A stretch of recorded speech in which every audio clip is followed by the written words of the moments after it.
Okay. Hello and welcome to Just Being Melanie. Just Being Melanie. What are they? Hey. So, y'all, welcome to my channel. Today I thought I would do something a little bit different. I wanted to bring my husband in. First of all, I'm Melanie. I'm Big O.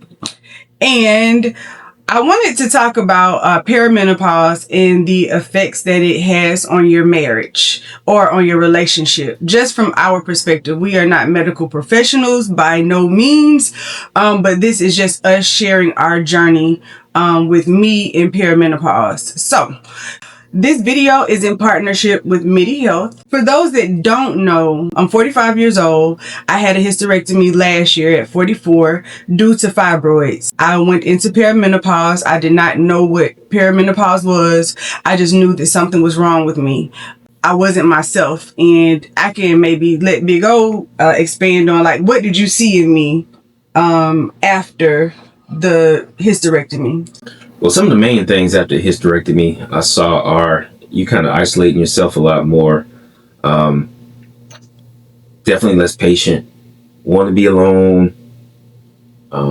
Seem like you're stressed out or, just some ailment or something like that almost all the time. It's just kind of hard to find that energy that you used to have. I went into a dark place and I didn't know what that looked like. And of course, when you get your period, you have PMS and stuff, but this was just different. It was just different. That's going to fast forward us to me going to my general practitioner. My general practitioner ordered all of my blood work from the comprehensive panel to the hormones panel. I don't know the terminology for it, but they ordered everything from the rooty to the tootie, okay? And then she sent me to my gynecologist. My gynecologist then sent me to the hormone specialist. Big O and I went to the hormone specialist together, and the hormone specialist, what did he say? He said he looked over my blood work and he said that everything was within normal range. And I expressed to him all of my symptoms from hot flashes, insomnia, mood swings, body aches, like everything was there. The only thing on the paper I don't think I checked was for a heavy period.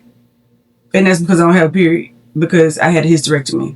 But maybe you can talk more about when we went to the doctor that day and his response. Well, yeah, the doctor's response was kind of, with him basically saying everything was in normal range. His options that he gave were to, come back and retest. Maybe, you just had a good day and your hormones, everything was just lined up, perfect day. Or, what was the other option? Go back to your primary. And we know we just can't keep going to all these different doctors. It's like, come on, doc, you gotta tell us something. But now I want to interject. Once we left the doctor's office, the two options, like O just said, was to go get the blood work done again or to go back to my general practitioner because obviously, something else could be going on. I got in the car. I felt super defeated. I just felt very, very sad because I'm like, I waited all this time to come here for this. But what was your response at first? Yeah, let's come back and just retest. It was just very laid back. Like, with Melanie, just go retest. Well, I don't know about hormones and I don't know exactly how you feel. I hear what you say, but I don't know, to what extent or how extreme it is. So when I was crying and, just very stressed out after that meeting, did you understand why at that time? I understand how, I guess, to the severity it was at that time. The fact, you were crying and stuff like that, I didn't know it was that serious. I thought maybe you just have your moments where, you feel bad. I'm saying, like with the doctor, like in his response, do you feel like I was overreacting? Be honest. I did. I thought you were overreacting a little bit. I was saying, let's just follow his advice and just go get retested. Which, yeah, I could go get retested, but my thing, how I felt was many of my levels, like my testosterone was really high. It was like above normal. So it's like, what's the chances of that being super low next time. Like I just didn't know. And also I was taking several supplements, remember? So it was like, do you feel like now he did, everything that he should have done, or asked the questions that he should have asked? No, he definitely didn't do everything. He should have done. I think he should have dug deeper. During that visit? Yes. Yeah.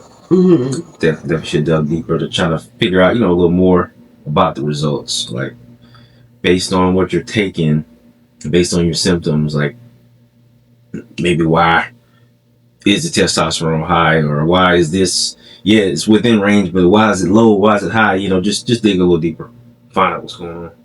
It's funny how things work out, but because I am a part of the WDNC, the We Do Not Care Club, I partnered with Midi Health. The reason for me partnering with Midi Health was just to bring information back to the perimenopause, menopause, post-menopause community. And also, I love the fact that they take your insurance and that you can do a virtual visit with your clinician. That was it for me. I wanted to just share my experience and be able to record it. But in the end, I did not realize I was going to need Midi Health. And so we went in. I did everything like a normal patient as a partner. I'm also a patient.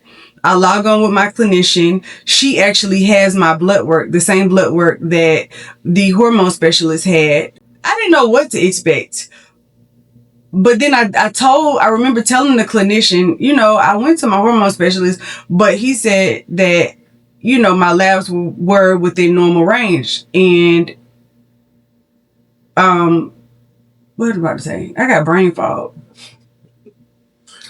I told her what the doctor said, what the hormone specialist said, and from there she said, well, just because your labs are normal, we're not treating labs, we're treating symptoms. And so to fast forward, as of now, I am on the estrogen patch, and I have progesterone, and I have also incorporated GLP-1 to my regimen. This is what, week? Is it 7 or 8? No, it's week 6. I'm on week 6. Okay. And I think I was close. How can you tell the difference in me? More energy for sure. You're not locked in a room all the time. Definitely more energy. Less mood swings. I've noticed. You still have the mood swings, but a lot less frequent. Well, folks just clean up and do stuff around here. Your joints aren't as achy, and see moving around a lot more, not complaining about this hurt, that hurt.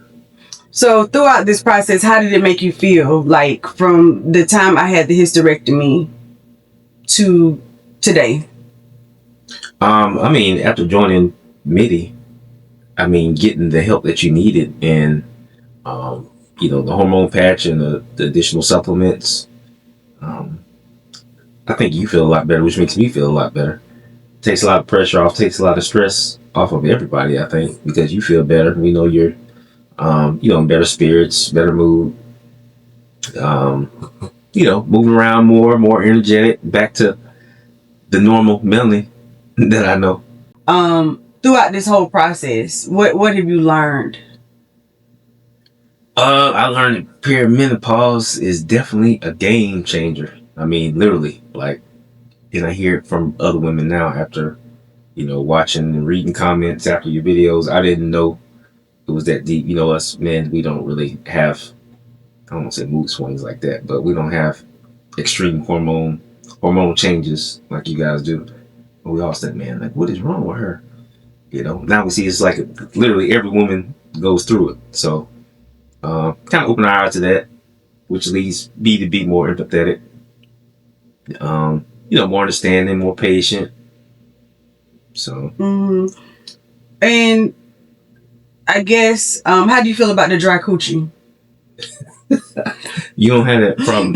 Well, you don't have that symptom. I'm just of course I gotta throw a little Melanie in there. But yeah, so with us, we have definitely seen a difference, and I'm so happy that I was introduced to Midi and I was able to get the help that I needed in order to to keep going. Perimenopause, menopause, post-menopause can be a really dark place. I'm so thankful to have a husband that has stuck by me through this. It's not easy when you don't know who you are from day to day, and when you feel like crap. It can really, if you don't pay attention, I think it could mess up a marriage. Absolutely, it can. Absolutely can. Yeah. So yeah. I know divorce rate is extra high from what I've heard, in this. You was gonna divorce me? I said I heard the rate. But what you was researching? But where did you get that from? No, what you do? I said I heard the rate. That's all I said. Don't dig too deep into anything. So, but that is our experience, and I hope that we are just sharing these things to strengthen, inspire, encourage, and just enlighten, other couples out there that might be going through. So one word of advice, or not one word of advice, but one thing you would say to other men. Patience, man. Empathy and patience is all I can say. Take deep breaths. It's rough. It's tough. I know. Mm-hmm. And do more around the house. Like, what do you? I didn't say that part. I just said empathy and patience. I mean, yeah, we can do more if need be. So you gonna go finish the garage? Yeah, as soon as you start dinner. All right, y'all. That's it. Thank you for tuning in, and you can comment down below, and maybe Big O will answer some questions. I can do that too. So we will see you guys on the next one. Peace.